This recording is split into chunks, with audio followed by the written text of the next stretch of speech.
Here's the viola practice guide to gavotte in G minor. It's very repetitive, so I'm going to break down just the first 8 measures, and there'll be a couple of places. It's really only like 3 different sections, and then it kind of pieces it together a bunch of different times. Starts in the middle of the bow. Your key signature is G minor, so B flat and E flat, and there are some accidentals around. Lots of low 2s, lots of low 1s. Here it is from the beginning.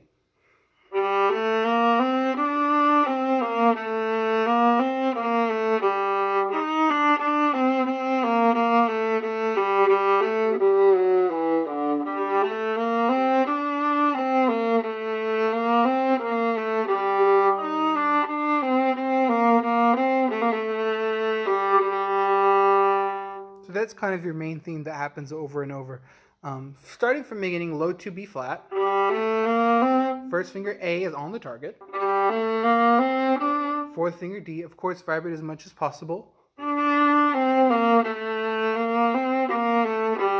Low 1 E flat on the D string. I do open in the first D, 4 in the second D. We do that so we don't have to worry about crossing the string in the middle of a slur.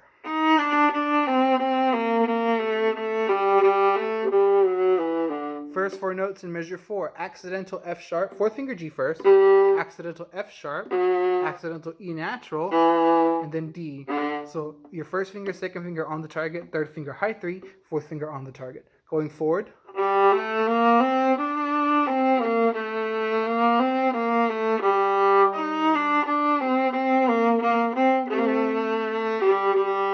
Of course, you have dotted quarter eighth at the end. But you have the little squiggle. The little squiggle is called a mordent. It's similar to the trills we had in the Mahler, but it's slightly different. In the Mahler, when you trilled, you followed all the way through. For a mordent, you only trill once. So you go play the upper note once and then come back to the lower note. In this case, your upper note is B flat. So I touch the B flat and come back to A. Here's the whole measure. And then I keep the rhythm the same.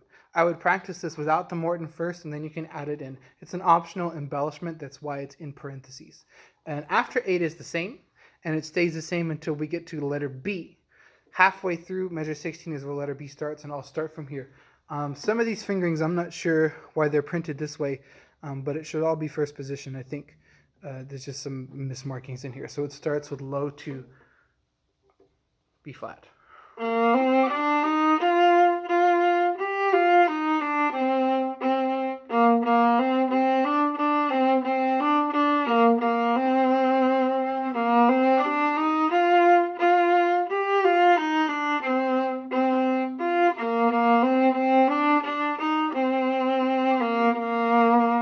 And I'm not sure why some of these fingerings are different, but most of the fingerings in this section are in the wrong place, so just mark them off or ignore them. From letter B starts low 2. Independent fingers, if you can, vibrate as many notes as possible. Low 1. Then these are half bow staccato quarters. So stop the bow. Third finger, G. Still E flat. Then this is up, up, up, up. Now this next bit I'm going to play pizzicato for you first so you can hear the rhythm is simple.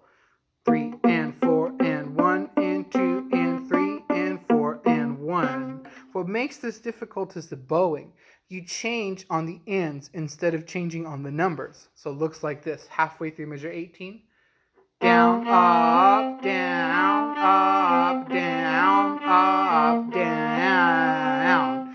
So I would practice that section a little bit slower, then speed it up. Here it is at tempo. 3, 4, 1, 2, 3, 4, 1, 2. So the number is always in the second note in the slur. Going forward is similar. 21. Then here, cross and hop over low 2s. I play the first D, 4th finger, second one open, independent finger.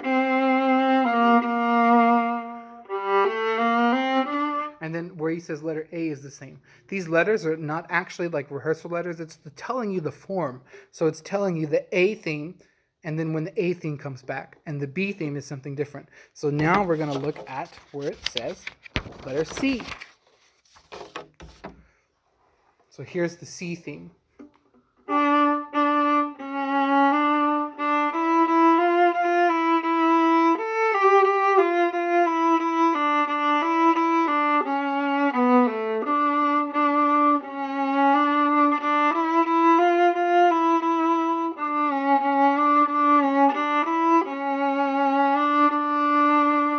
There's the C theme. C theme starts with fourth finger D and has lots of accidental E naturals.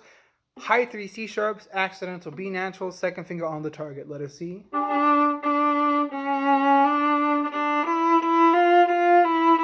Still low 2, and also slur separates. For slur separate, I would use small bows for the separate and long bows for the slurs. Close to half bows, maybe whole bows. 34, half bows. Here's another E natural accidental for the whole measure. Then going into high 3 C sharp, high 2 accidental. Remember, the rule of the accidental is that once it's in the measure, it stays that way for the rest of the measure. So all of the E's in 35 are E natural. All of the C's, there's only one in 36, are C natural. Going forward, here's the last two notes in 36.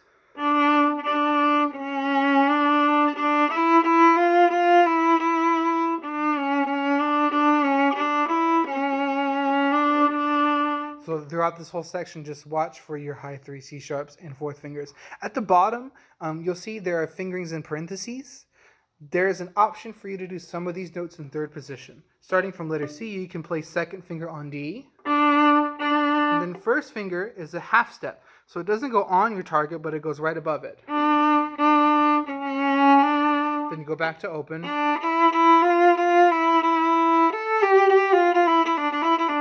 This is all the same. Then go back to third position, second finger, high 1.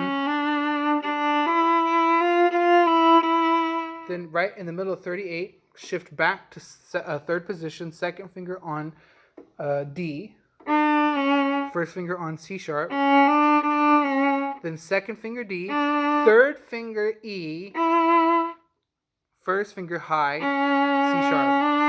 So you're living in the land of C sharp, half step D, third finger E. That's what this looks like in third position if you do that bottom fingering. Then letter A, of course, is the A theme again. So there's really only 3 sections once you put it all together.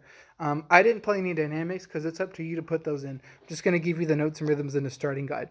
This is a great solo, and I'd like to see a lot of people play this one.